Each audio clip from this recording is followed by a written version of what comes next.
அந்த இளவயதில் ஆற்றங்கரை மணலில் காலடி தடம் பதித்தோம். யார் அழித்தார்?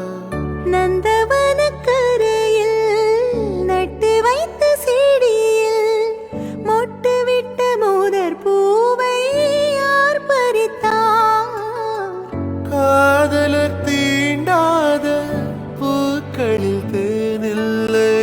இடைவெளி தாண்டாதே என் வசம் நான் இல்லை.